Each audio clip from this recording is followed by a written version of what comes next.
think all I need is one tomato there. I'll put it there. And then I'll put the onions there.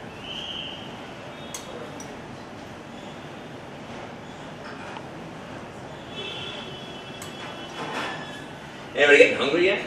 Oh. Okay, cool. You're just saying that. Okay, and then to finish this dish off, I'm very proud of myself. As you can see, we have these really cool, come around here, these really cool pine nuts that you can see there in like a masala sort of. Okay, we call it Vadavan spice, which is sort of like a Vadavan. It's sort of like a French. V-A-U-D. Yeah, maybe, yeah, something like that. Maybe O-U-V-A-N. I don't know. School was not my area. School was not the best for me. Okay? But so we've done little brown butter, Vadavan spice. It has some fried onion, fried garlic. Okay? You puree all that up with brown butter, and then you pour it over toasted pine nuts. And they have this incredible flavor. Okay? I'm just going to pour a little bit of that on top. Okay, with some of the masala and some of the butter. Okay. I have not given you the recipe for the Vadavan because it is extremely time consuming. However, if you would like it, I will give you my email address, and I'm happy to share it with you. Okay. So there you have it. There's the fava bean falafel with a little salad of grilled cucumber, tomato, grilled onions. Okay. Little lemon yogurt. There's your first dish for you. Thank you, guys. One question. Yes. Only one? Only one question. Is there an alternative to the spice you mentioned, an easier way to set this for style? Yeah, so I'll be the last person to teach probably anyone in this audience about masala. But anything you like. Brown butter is the vehicle for the flavor. Put some, you could do something as simple as like fried onion, fried garlic, and cardamom, or cumin, or coriander, and make a little, sort of paste with that. Pour it over. Get creative, okay? But if you want my particular recipe, I'm happy to give it to you. Mainly, it's a little bit time consuming because traditionally Vadavan is dried out in the sun, which takes us, several days. So we mimic that process by doing it overnight in a very, very low oven, just like what we do with the tomatoes. Okay, but stop at nothing to achieve greatness. Yeah. Okay. Let me just get this out of here. I'm going to clean up.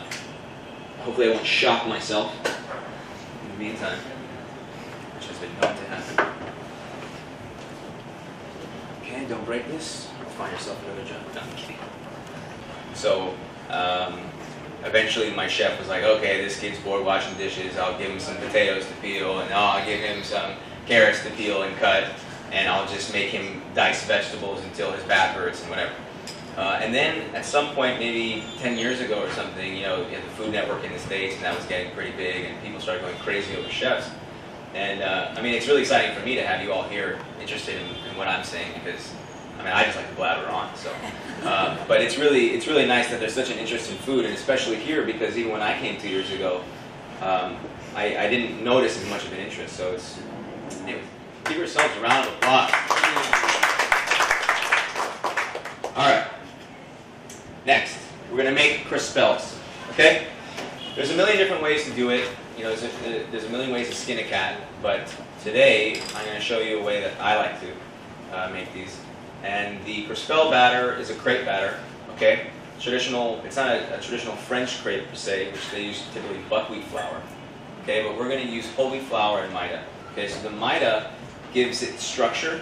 Okay, gives it a little bit more elasticity. Okay, a little more chew. But the whole wheat actually has flavor, ara. So we're using a combination of maida and ara. Okay. The flour that we use, can it just be the ordinary flour, or is there some merit in using, what people use? They say triple, the 00 flour. Okay, yeah, interesting. So 00 really, it has to do with how fine it's ground. Right. So it's, first of all, to get 00 flour here, you're gonna have to get it imported, which means it's more expensive. Okay, and the flavor to me is imperceptible, especially for this use. Now, if you're making pasta, it's a different story. Okay, and I would say because that's the star of the dish, then you would want to use the highest quality flour. But this is such a thin sheet, as you're going to see, paper thin. It's really just something to hold in our flavorful filling. In which case, I would say that you save yourself the money, and save yourself the worry. Yeah. Now, there may be health benefits because from what I read, Maida is not necessarily the most healthy flour in terms of how it's treated, but we're not going to get into that subject today. Okay. So it's good. Get yourself a good non-stick pan for this. Okay. Or if you have a cast iron skillet, which I don't know if maybe you have one that's been in your family for centuries or something, which those actually become effectively non-stick. But this is a bona fide non-stick skillet. Okay. Meaning nothing sticks to it. Okay. It makes the whole crepe experience a lot less of a hassle. I usually don't like these because there's some chemicals on it, but just get yourself one. Maybe, for frying eggs and stuff, it's a good idea. Okay, cool. So the whole process is very simple. I would never challenge you beyond something that was a pain. Really easy, especially when you have all your mise en place. Okay. Okay, flour. Wheat flour. Now, there's an order in which we incorporate the ingredients. Okay? So do as I say, not as I do. If I make a mistake or if, I go out of step from the recipe, just follow the recipe. Okay, so melted butter. It's kind of congealed because it's cold in here, but we'll call it, melted butter, right? What you're going to do is you're going to coat the flour first. Okay, this makes it a little bit more delicate. Okay? So don't add the liquid first. Add the butter first. Okay? That's important. If you just melted the butter off the stove and you put it in and it's hot still, does it matter? Because you're going to put we're not putting so much butter in that it's going to make that much of a difference. Okay? But just don't let it be smoking. Yeah. Lightly melted. Promise me that. Okay, cool. So it's a little cool in here. If it was a little bit more liquid, we wouldn't have these lumps. But the great thing about this recipe is that you strain it. So who cares about lumps? Lumps don't matter. Okay. So can you guys see what I'm doing? I'm sorry. Maybe if I just move this, can we see? All right. Cool. Okay. Just let me know if you can't see. All right. I'm very concerned about you all. So then we got 4 eggs. Okay, that goes in. Okay. I'm beating them now. Yeah. For me, I'm very strict when it comes to some things, and then there are just some things I'm just not so strict about. Okay? So now we've got this crazy, thick, gloopy mess. Okay? And that's not crepe batter. That's gross. Nobody's going to eat that. Okay? But then we have milk. And that's the final component to this. So what we've done is we've created a batter that's not worth serving to anyone. Unless you're enemies, I guess. And then we just add enough milk to where it becomes the consistency that we want. If you have a fancy milk jug like this, please use it. Sorry. I'm just nervous. Okay.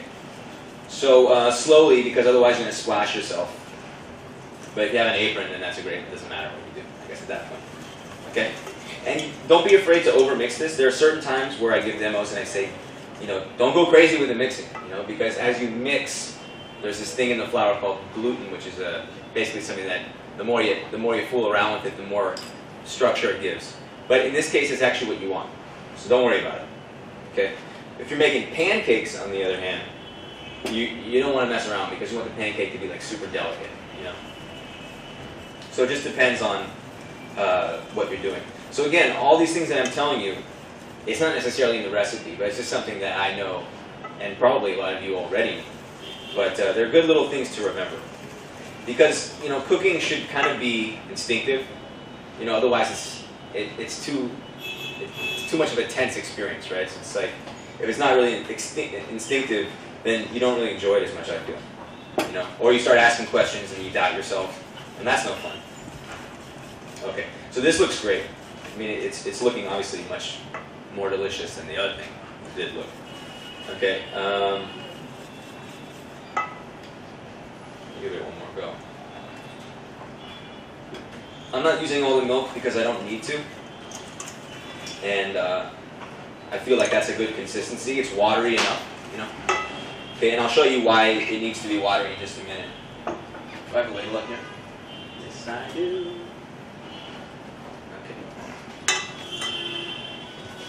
Okay. Strainer. Another bowl. Okay.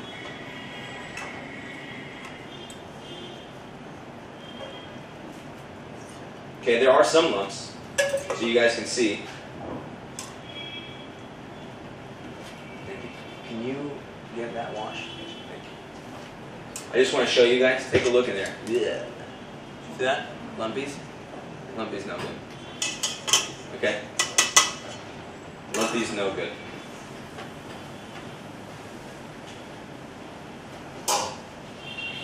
So now we're going to have this beautiful, smooth, okay, very liquid batter. You see that? See how pourable it is? It's like those guys that make the chai and they go like, you know, okay? So we're not going to do that with this. Oh, you know, I need this washed, actually. Okay. For the next scene. Thank you very much.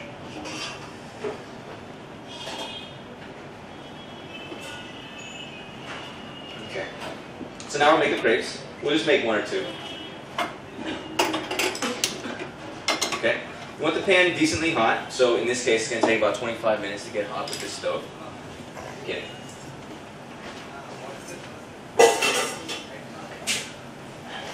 What we can do, actually, while we're waiting for it to heat up, we can make the filling. Okay? So you all just refer, just for 1 minute, okay, to your recipe. All right? It says Swiss chard, blanched, chopped, fine, you know, all this stuff, right? So that's actually, again, part of this whole getting yourself set up. Is I'm not going to get all my ingredients out and my mixing bowl out and start making this filling and start chopping things. I'm going to chop one thing, put it in a container, put it away. I'm going to dice my mozzarella and put that in a container and put it away. I'm going to cook my leeks until they're beautiful and soft, cool them down, so that everything's ready, so that this way I can do everything at once. I can multitask. You know, it's important to kind of keep yourself, you know, a little organized in that fashion. Otherwise, you might cry. And I've been there, believe me.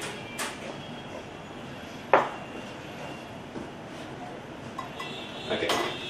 Doesn't need to be too fine. Get yourself a brush if you have one. Okay, a little brush, a little oil. Okay. You want a very thin film to coat this. Okay. And this process takes really no time at all. Okay, you get your pan a little hot. Okay. I want you to see this. It might not be perfect, but I just want you to see what I'm doing. Okay? You put it in, you roll it around, you shake it around, cover up some spots. Okay, now you see what I got in there? Okay? Thin. And it doesn't take much cooking. It's really almost already cooked on that side. You're not making like an omelet or anything. You see it? Okay? And then it's already released itself. Take your fingers or take something. I use my fingers because they're made of asbestos. Flip them. Okay? And it's cooked already. Done. That's it. That's all you need. Okay? You don't want color on it. No. And if I was working for a French chef and I got any color on it, he would throw something very hot at me. Okay? Very hot. Okay? The whole reason, I'll do that again in just a second. The whole reason you don't want any color is because we're going to put color on it later. So if we start with color and then we go to put color on it, it's going to burn. It's going to be nasty. And burning, in some instances, is a good thing. Tandoori. You have the charring on the outside. That's great. Burnt crespel, that's not good. It's not nice. We'll make one more. Okay. So this actually still has a film of oil on it, and it's still relatively hot. So it's not going to take much.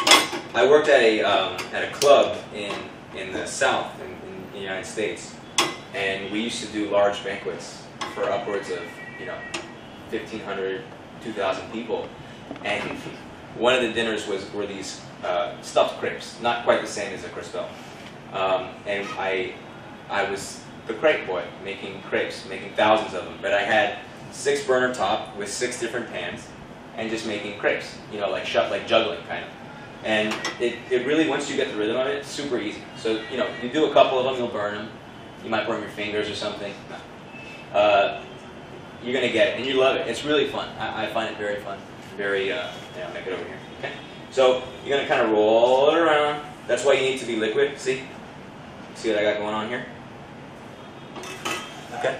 What is the size of the ladle? Is it Ladle's 2 ounce, and I'm using about 3/4 of that. So you do the math. Again, barely graduated high school. Is it okay to bake the batter overnight? And Yeah, absolutely. It stays in the fridge. What I find, okay, interesting question. Amazing how I can talk about anything, right? What I find is, if you leave it overnight, the flour tends to swell, okay? And it becomes thicker. So you just maybe need to add a little bit of milk to it in the morning, okay? So that's it, all right? Because I started talking, I got a little too much color on my crepe, and now I'm going to get yelled at. Father, please take it easy on me, okay? All right, so we got these crepes. Now the cool thing about this recipe is add a couple teaspoons of sugar, and you got sweet crepes. You know, and I don't mind the whole wheat flour in that at all. You know, so just feel free to experiment. You know, and go wild. Sorry, but if you needed to make buckwheat crepes, could you just sort of substitute the quantities with buckwheat, or does the proportion? Yeah, change? absolutely. So you could 100% substitute the whole wheat flour or the for buckwheat. Okay, but you may need to play around, like depending if you wanted to use more. Yeah. You may need to play around a little bit with the amount of maida that you use.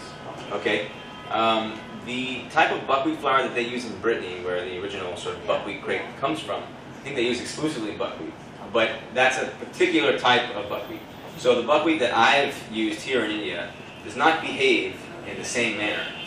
So just a little experimentation. Okay, I don't have a ratio offhand. Sorry, I know, I'm no good. What is Swiss chard? Swiss chard. You could use spinach instead, but Swiss chard is delicious. It's a leafy green. Okay, you can definitely get it at Nature's Basket. Okay, they have 2 kinds. They have regular old Swiss chard, and then they have rainbow chard, which comes in different little colors. The stems are like yellow and red and green, and the stems are full of flavor also. But you could definitely substitute spinach. The key to this recipe, which I may not have indicated on that, is everything shouldn't be dry, but it shouldn't be too wet. So anytime you're using, like say you're using spinach, tons of water in spinach. It's like mostly water. So saute it, and then just put it in a little towel and squeeze out a little of the excess liquid. Okay? Or cook a little bit longer in the pan so that the juices evaporate. Typically, I am not a fan of squeezing because then the flavor comes out with that, you know. But for this purpose, if it's too wet, then you've got issues, major issues, explosions. Okay? People get hurt. No. But you have to drain the ricotta cheese. You have to. Okay? It intensifies the flavor, but also, again, you need to minimize the amount of liquid that's going in. Okay? Sauteed mushrooms. Okay? When you saute a mushroom, put it in one layer in a pan. If you put too much in, like you have like a mountain of mushrooms, then they start to boil in their own juices. Okay? And then you have a whole different thing. Then you have a boiled mushroom. Okay? So we're going to pop everything in here. Okay? This is the Swiss chard. You see that? Okay? Been chopped to little bits. Okay? Because the whole thing is when you cut into the crespel, you don't want to have like strings and like miles worth of Swiss chard, you know? Okay? And then we have leeks. Now the way I like to cook my leeks are in tons and tons of butter. Okay? So they kind of melt. They call them melted leeks. So they're super duper soft. Just cut them into little rings and then put them in butter on really low heat. Okay, so they don't get much brown, and then just cook them slowly and soft. Okay, so I haven't given you instruction in your recipe on how to cook the leek. I just said cooked until soft or something like that in the ingredients. But I trust all of you. I think you can cook the leeks. That won't be the problem. You won't have any problems. In fact, I think all of you are going to be just fine. Okay, and then mozzarella cheese. Okay. Which has been just chunked up. You can use imported, you can use local. Okay, what this does is it gives it a little bit more richness on the inside, and then everybody likes to cut into something, and then it goes stringy and gooey, right? I mean, that's like, we all have pizza for that reason, right? Okay?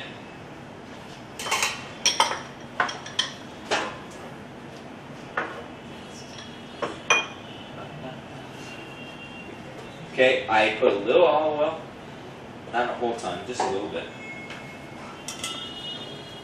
Salt.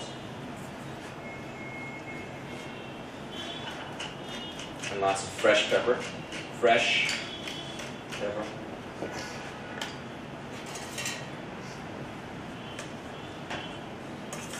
Okay, so the ricotta cheese helps to bind everything so you don't have like a big mess.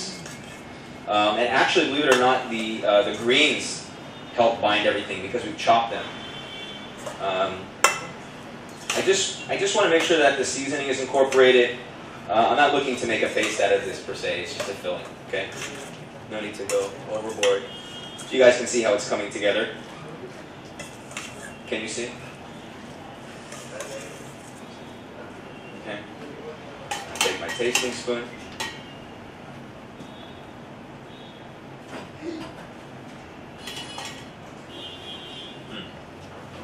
It's good. Make sure every step of the way you're seasoning. Excuse me. So the mushrooms, season them. Don't be afraid. Leeks, season them so that everything has flavor already going into it. Then you just give it one final seasoning. I'm a big stickler on seasoning because when you're dealing with simplicity, okay, a few ingredients, every single ingredient needs to speak for itself. And that's why everyone loves Italian food so much, because you have a few things on a plate and everything is so powerful. But if it's not seasoned, whether that means with olive oil and lemon juice and salt or whatever, it just falls flat. Okay? Seasoning is huge. And I find Indian food is like perfectly seasoned always, right? So again, this may be something that some of you are already familiar with. Okay? But if you cook like my mom, then all your food is extremely bland. In which case, I would say, please, she's like miles away, she'll never know, okay? But it's true. Okay? That might be why I actually started cooking, I had no idea. I just want a decent meal. Okay. Again with the gloves, I know, I'm a neat freak. But, it's kind of true. It's like, even though you're eating in the restaurant, you're not seeing me handle the food. I know I'm handling the food, but I just put some gloves on, okay? When I see people handling food, and they're doing stuff like this, like the way, like the Pan Wala, I love Pan. I just hate watching him make it, because he does this, he's got everything going on, and it's delicious. I just wish that he wouldn't show me how he makes it. Okay. So this is kind of a cool step. Can we get a zoom on the cutting board or something? Okay, take your nifty little crepes.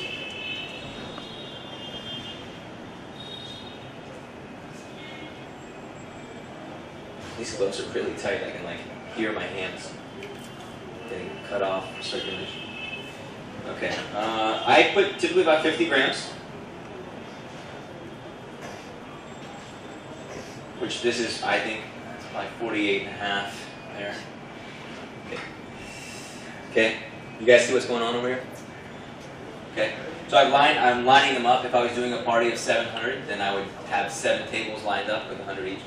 Just do one step at a time. So make all your crepes, then go back, make your filling, then go back, stuff all the, don't do like one, come over here, fill it, and then run around, put something down somewhere and forget where you put it, then come back,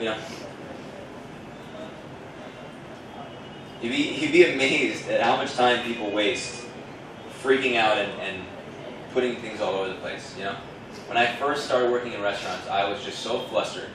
And I would just run around, and my chef would just watch me run around the entire kitchen. And she would say, I don't know what you do all day. I call her Mama. She's like one of my best friends. She came and visited us. And she just would laugh at me. What the hell are you doing all day? Just running around. You're doing nothing. And I realized, how much time I was wasting. So anyways, almost like a spring roll. See that the flaps go in? Show you again. Flaps go in. Okay? And it sticks. Then this guy goes over. And then you give it a little roll. It might tear. That's fine. Nobody's perfect. Okay? And then you got yourself a little packet. Give it a little shake. Okay? And then on the baking tray it goes. Okay? You can make them long and skinny, you can make them short and fat, however you like it. Okay, flaps go in. Okay. Tuck in the sides. Give it some shape. Okay, little spring roll. Done. Okay? You guys got it? See them? Little packages? Alright. So those now go into the oven. Can you just fire one off? Just get some brown on it, really. Olive oil.